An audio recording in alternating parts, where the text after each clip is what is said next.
milenares.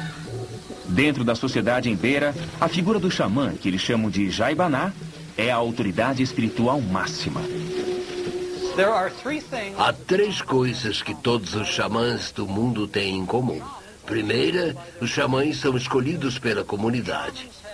Segunda, os xamãs têm maneiras diferentes de conseguir poder e conhecimento que outras pessoas da comunidade não têm. Terceira, eles usam suas habilidades para ajudar e curar sua comunidade. E os xamãs fazem isso porque estão socialmente envolvidos com sua comunidade.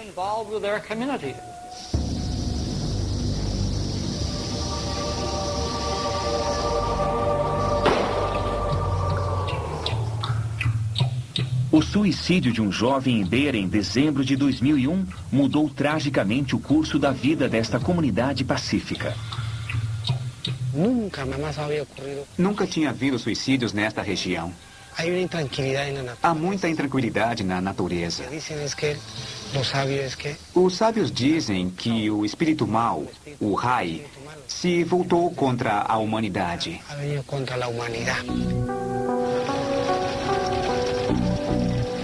Desde o primeiro incidente, outros 15 jovens, na maioria mulheres entre 12 e 21 anos, tiraram a própria vida. O psicólogo chileno Sérgio Schilling vai à região para investigar quais poderiam ser as causas dos suicídios.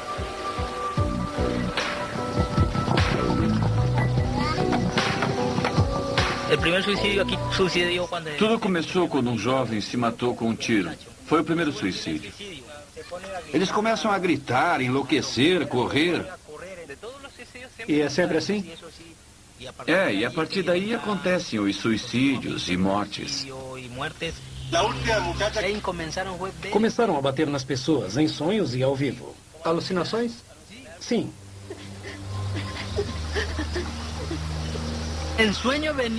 Ela vinha em sonho e chamava. Eu vim para te buscar. E aí a pessoa morria. Nos meus sonhos, eu vi aqueles que estavam mortos. Pessoas que morreram. Com isso sonhava eu.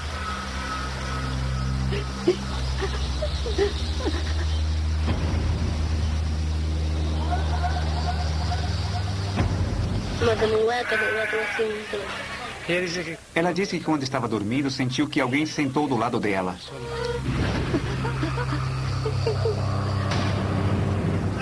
Eu não me lembro de nada do dia que me enforquei. Eu vi um espírito que veio e me amarrou.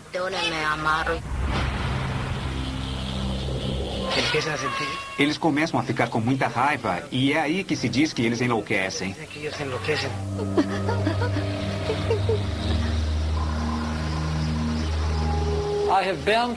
Eu estive em várias partes do mundo onde as pessoas acreditam estar possuídas por espíritos malignos.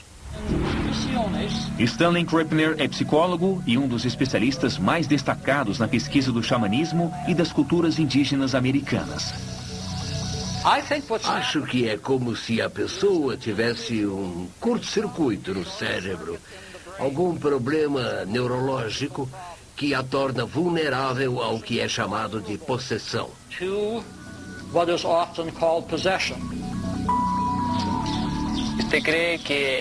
Você acha que existe influência de espíritos malignos no suicídio das meninas?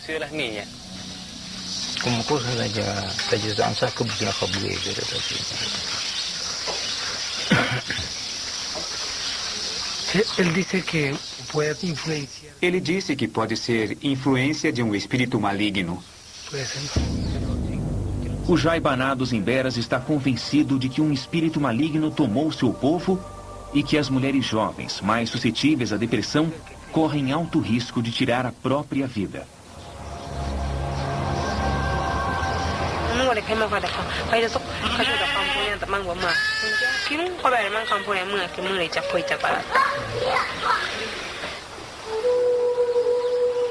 Quando anoitece, o Jaibaná começa o ritual.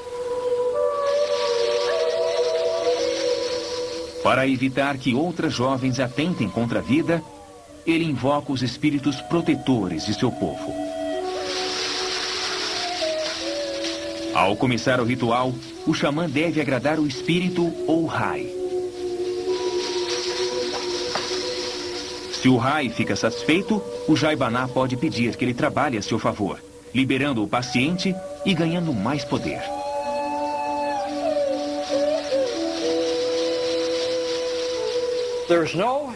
Não tenho dúvida de que os xamãs curam muita gente. Eu acho que a cura depende da confiança e da fé no médico ou no xamã.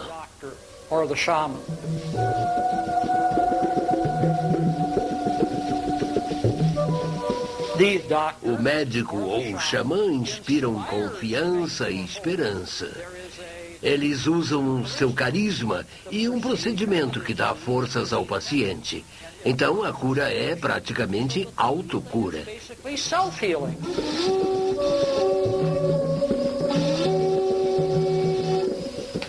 Serão os espíritos do mal capazes de induzir uma jovem a tirar a vida? Poderiam existir outras causas até hoje não investigadas? O território onde a comunidade Embera vive está numa região disputada por guerrilheiros e grupos militares colombianos. Desde 1996, esse lugar tem sido alvo de ataques contínuos por parte do exército e grupos rebeldes.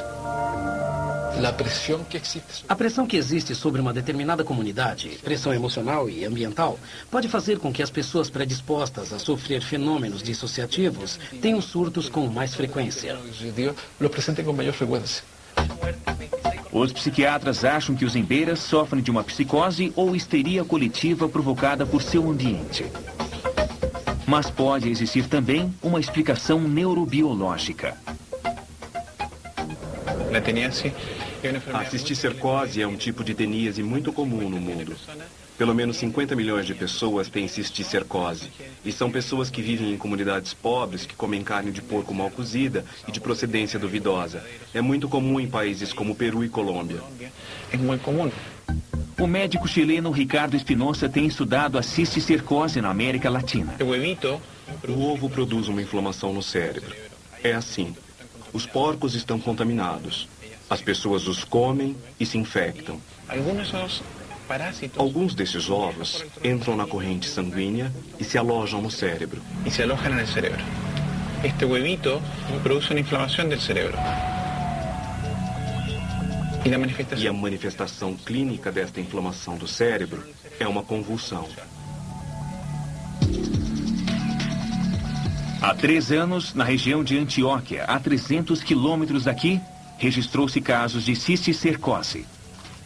Para descobrir se os emberas podem estar infectados pelos parasitas que causam esse tipo de teníase, Sérgio Schilling coleta amostras de fezes que serão analisadas num laboratório especializado.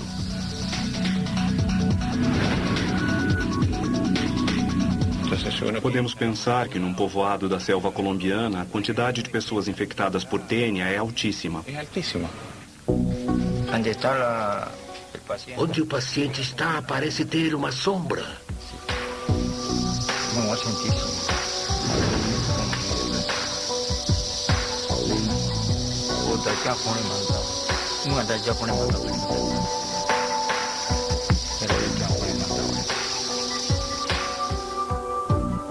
Enquanto o Jaibaná dos Emberas afirma que o mal se apoderou de seu povo, os cientistas acreditam que a cadeia de suicídios pode ter como causa um distúrbio psiquiátrico ou a cisticercose.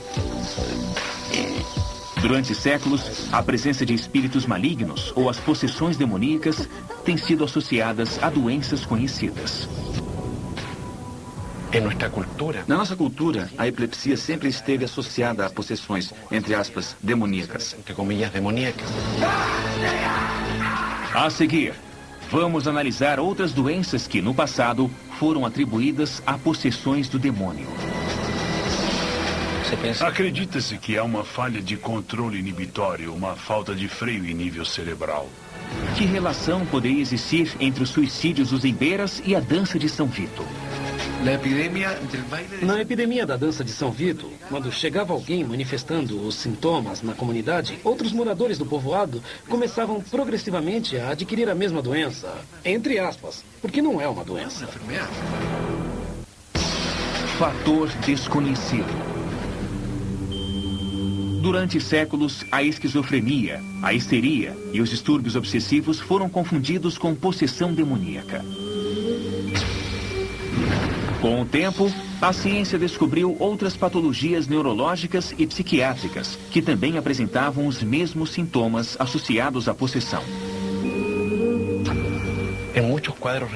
Em muitas pinturas religiosas, encontra-se desenhos que simulam crises epiléticas. Na nossa cultura, a epilepsia sempre esteve associada a possessões, entre aspas, demoníacas. Na Grécia Antiga, ela era chamada de doença sagrada. Manuel Campos é neurocirurgião doutorado em epilepsia pela Universidade de Bonn, na Alemanha. Ele realizou centenas de cirurgias em pacientes epiléticos. A epilepsia é uma descarga elétrica cerebral anormal autolimitada. Não se sabe a causa da epilepsia. Sabe-se que é uma descarga elétrica anormal, mas não porque ela é produzida. O mais provável é que seja uma alteração nos neurotransmissores das substâncias químicas que temos no cérebro. E até hoje se faz exorcismos em pessoas como estas, que pensam estar possuídas, porque a crise se dá de repente, altera o paciente e depois passa. É a normalidade. Em Santiago do Chile, vive Cláudio Alvial. Na adolescência, ele começou a ter pesadelos horríveis, seguidos por uma série de ataques que o fazem gritar e contorcer-se violentamente, sem razão aparente. Nas últimas vezes eu bati na cabeça, fiquei enjoado. Às vezes eu me arranho ou corto com uma faca. E por que faz isso? Não é melhor tirar a faca? Não, é que às vezes ele está comendo e começa.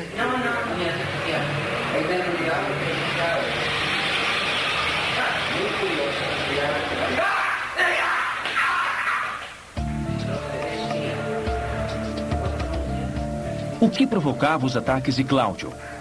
Seria mesmo uma possessão demoníaca, como ele e sua família acreditavam? Quando eu era pequeno, achava que era alguma bruxaria. Eu tinha pesadelos. Pensava que estava possuído por algum demônio. Vários médicos o examinaram e seus exames não indicavam nada de errado. Não consigo dormir à noite. A estranha doença de Cláudio era uma incógnita, até que em meados dos anos 90, seu caso chegou às mãos do neurologista Marcelo Miranda. Na Idade Média, muitas dessas pessoas eram consideradas enfeitiçadas ou possuídas pelo demônio, porque elas começavam a gritar e blasfemar e faziam barulhos tão terríveis que realmente assustavam. Assusta, né? Mira cá um pouquinho. Mira cá. Mas as crises de Cláudio tinham uma causa. Ele sofre de uma doença rara, o mal de Tourette. Resumindo, acredita-se que há uma falta de controle inibitório, uma falta de freio em nível cerebral. A síndrome de Tourette seria provocada por um desequilíbrio das substâncias químicas que levam os sinais pelo cérebro. Isso causa convulsões de todo tipo. E por isso uma pessoa leiga pode acreditar que a vítima está mal da cabeça, está transtornada ou até enfeitiçada. Está transtornado, que está embrujado. Estou seguro de que a possessão... Tenho certeza de que a possessão tem uma causa demoníaca. Isso porque os sintomas são tratados por psiquiatras por anos e a pessoa não se cura. E aqui, em meia hora, ficam completamente curadas. Completamente curados. O paciente precisa acreditar no exorcismo, acreditar que um sacerdote, ou numa cultura indígena, um xamã, pode fazê-lo melhorar ou se curar. Acreditando e confiando no tratamento, no procedimento mágico, no exorcismo, o paciente aumenta a produção de uma substância estabilizadora dos neurônios, que ajuda a diminuir as descargas elétricas cerebrais anormais de maneira endógena. Normal em forma endógena.